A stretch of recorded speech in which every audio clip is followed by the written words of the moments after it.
પણ હવે જ્યારે આવી રીતના આપણે જોઈએ છે કે કોઈને એન્ટ્રી મારવી છે પોલિટિક્સમાં, કાંઈ તો કોઈને ઉપર આવવું છે, તો એમાં પાવર ગેમ છે. આમ જનરલી પહેલાં એવું હતું કે જ્યારે પોલિટિક્સમાં આવવું હોય તો તમે સેવા કરીને આવો લોકોની, પણ હવે એ પાવર ગેમ જ બની ગઈ છે. તો એ વિશે તમારું શું કહેવું છે કે પાવરથી જ આવે સત્તા? સેવાથી સત્તા નથી આવતી. ઓકે. પાવરમાં આવ્યા પછી તમે સેવા કરો એ જુદી વસ્તુ છે. એટલે સત્તામાં હોવ અને સેવા કરો એ જુદી વસ્તુ છે.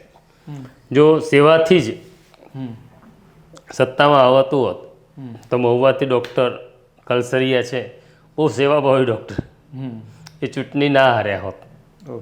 એટલે સેવા લેવા માટે લોકો આવે છે, પણ તમે પાવરમાં ન જવાનો હો તો તમને કન્સિડર કરતા નથી. લોકો બહુ સ્વાર્થી હોય છે.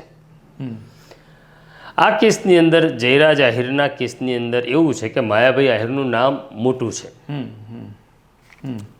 માયાભાઈ આહિરના સંપર્કો રાજકીય રીતે ભારતીય જનતા પાર્ટીમાં ખૂબ સારા છે અને માયાભાઈ આહિરનું વર્ચસ્વ આહિર સમાજ ઉપર પુષ્કળ છે. એટલે પેલા ડોન તરીકેનું નહીં, પણ પ્રભાવશાળી નામ છે. એમને આહિર સમાજ એક માનની દ્રષ્ટિથી જુએ છે. તો એનો ચોક્કસ ફાયદો એ પણ સત્તા સુધી જવા માટે પાર્ટી એ પણ કન્સિડર કરે. આ એક જમા બાજુ. તો જયરાજને એના કારણે પણ ટિકિટ મળે એવી શક્યતાઓ પણ રહેલી છે. બીજું એક આ પોસ્ટરમાં જે 1.5 કરોડનો લોકો ભેગા થવાનો ક્લેમ કર્યો છે કોળી, તો એ 1.5 કરોડની વસ્તી કોળીઓની હશે કે નહીં, એ ખાલી નહીં, જ્યારે ગણતરી એ લોકોએ કરી હશે અચ્છા તો હશે જ. કારણ કે એમનું સંખ્યાબળ જે ધારાસભ્યોનું છે એ કોળી સમાજના ધારાસભ્યો જે છે 18 છે. તો આટલી સંખ્યા હોય તો જ કોળી સમાજના, આપણે ગમે એટલું સુધારાવાદી હોવાનો દાવો કરીએ કે જ્ઞાતિ જાતિ ધર્મમાં માનતા નથી, પણ મત આપવા જઈએ ત્યારે તો કોણ કઈ જાતનો છે, કયા ધર્મનો છે, કયા કુળનો છે એ જોઈએ છે, તો જ 18 ચૂંટાયા હશે ને.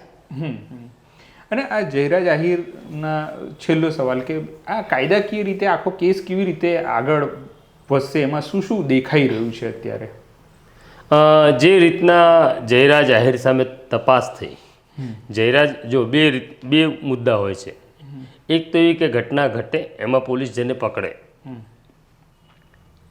કારણ કે એટલે પકડે છે કે તમારી સામે આરોપ લાગ્યો છે, તમે ગુનો કર્યો છે કે નહીં એ પ્રશ્ન પોલીસ જે જોવાનો હોય છે.